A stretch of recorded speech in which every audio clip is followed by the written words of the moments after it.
My name's By Alam Munir, and I'm here to talk about some ethical issues in the healthcare. And the topic that I chose is conflict of interest.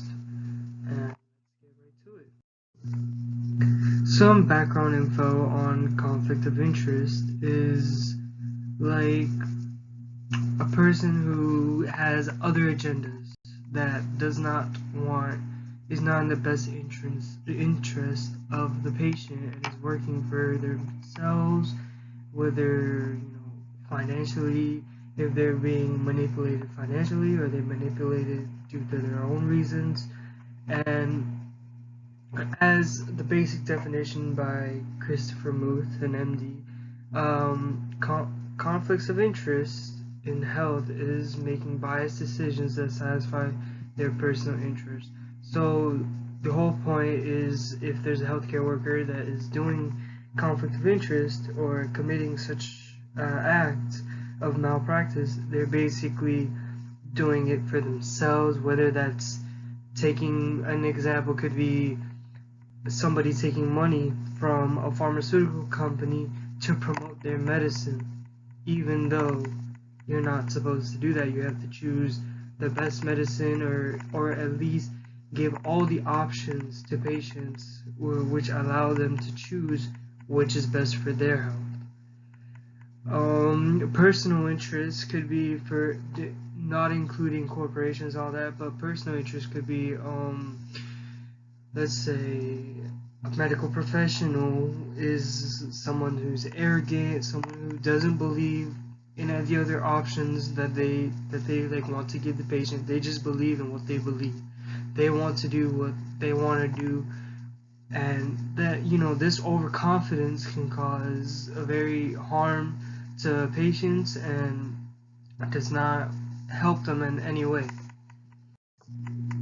So where I stand on this issue is, I stand with the fact that conflict of interest is bad, which is very obvious, because there's a chance that it can cause harm to people, because that goes against all of ethics when we're in medicine. Like, the whole point and all principles and theories of ethics in healthcare is work in the best interest of the patient. That is the main goal, and the main goal is also to not cause any harm. So as another, an example, taking a bribe from a corporation, that is wrong, because they're taking a bribe to promote their own medical equipment, medicine. And when I think of my patients or my doctors, I hope they treat me and I treat people the way they want to be treated, which is what we tell little kids all the time. For when someone's behaving badly, treat others the way you want to be treated. That is everywhere. That should be used in any form of work. So some changes over time. Let's see. Yeah, human nature is something we can't control.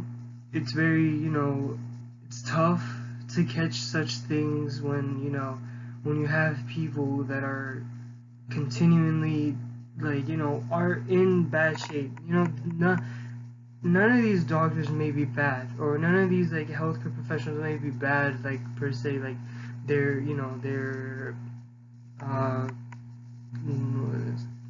their identity, but they just have this force, they are forced to take it, because such as maybe they're having financial issues, or maybe they believe that their ego is getting hurt by others and they just have something to prove.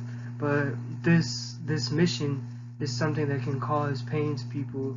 And an example of that is a doctor at a cancer health center in Manhattan.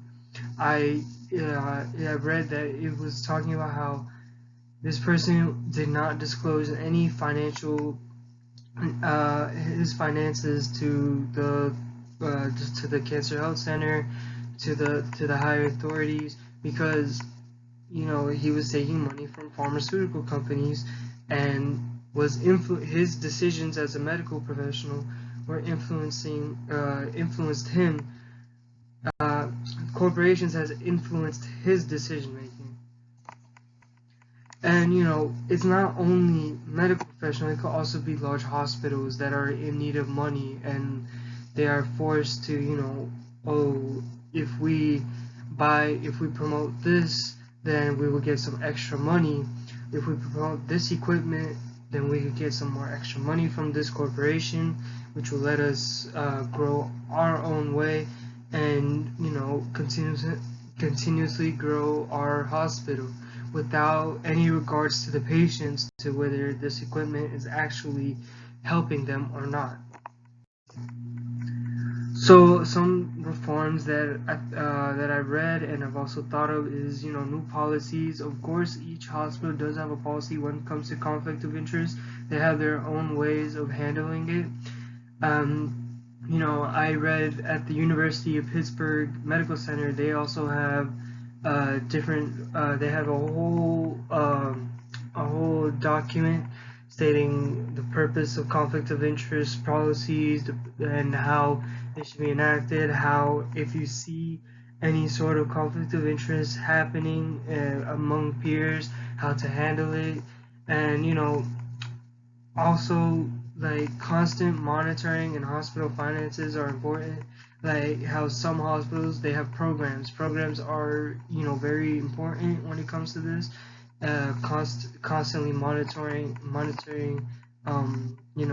healthcare professionals, pharmaceutical companies, like their interactions. And it is like, money wise, it is very easy, not easy to say, like you're more likely to find out if it's between a medical professional and a corporation.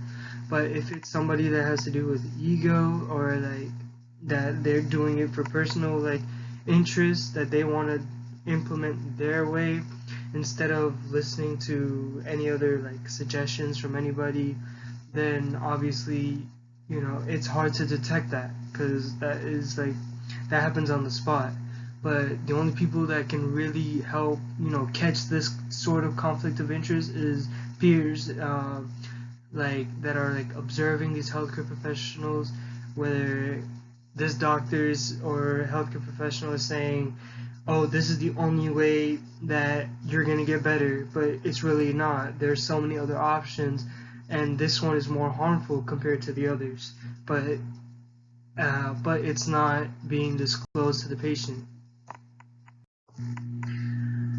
How it affects healthcare advisors, or how, as a healthcare provider, like whether it's insurance or somebody who's working in a clinical office or some sort of healthcare provider, you have the ability to understand the interactions between medical professionals and patients, and help with understand like how big corporations are influencing your job. Like how are they influencing it?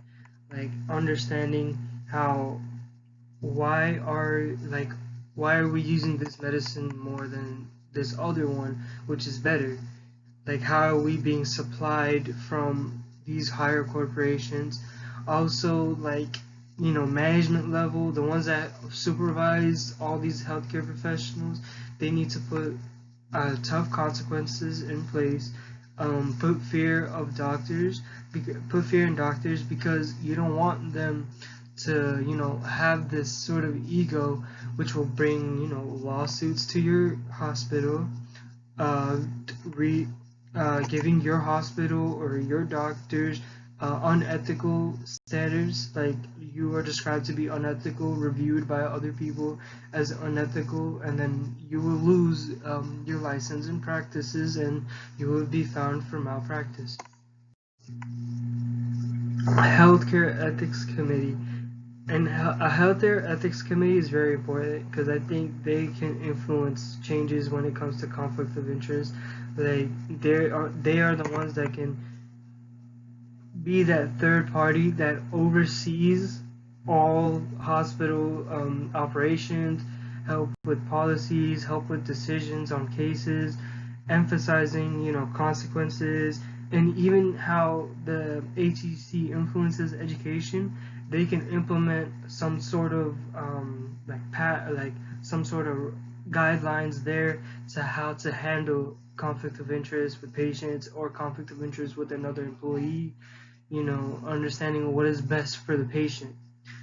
According to our textbook, we have a lot of models. So, the HEC can make a lot of models that can help deal with conflict of interest and how we can prevent it from happening.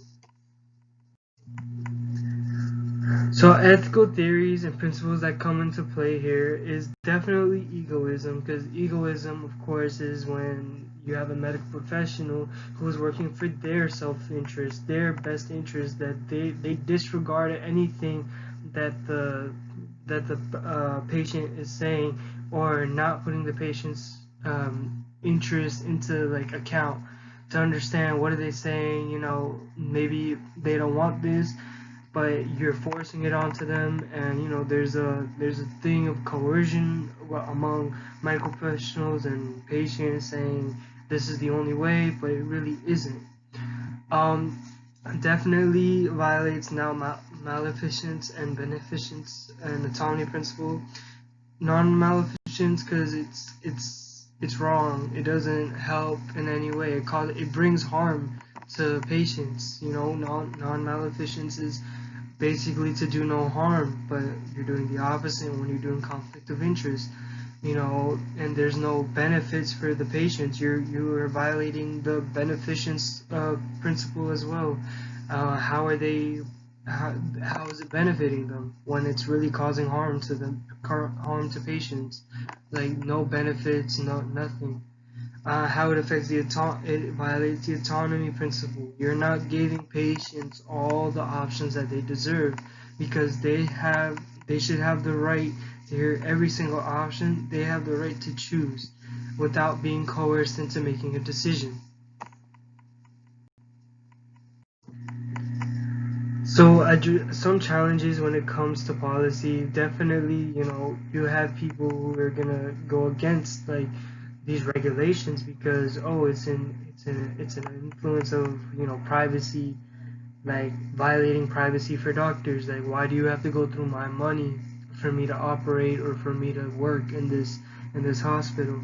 So but there's a bigger issue here, is that you are taking money from other larger corporations which are influencing your decision making. So you're not working for the best interest of the patient, only for the best interest of the corporations.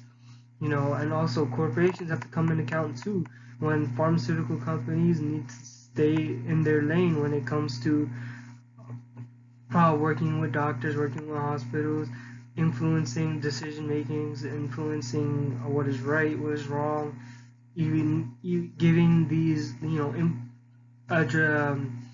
giving out these new sort of medications, new equipment, but you aren't carefully, you haven't tested it correctly, you haven't worked with it correctly.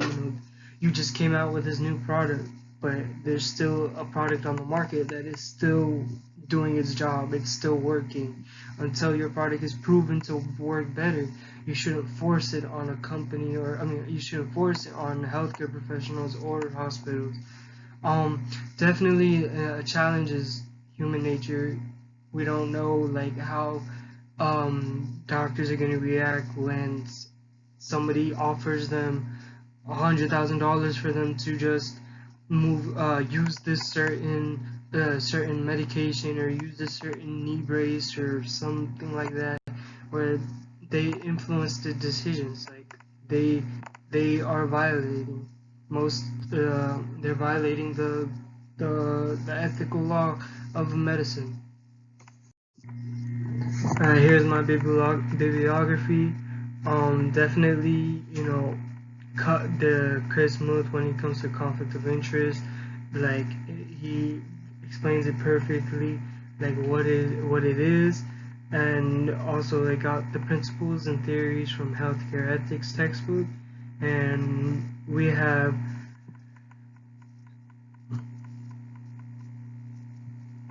we have the case in the Memorial Sloan in Manhattan, which shows the doctor going against the policies and taking in large amounts of money for making these certain decisions, going against patients' best interests.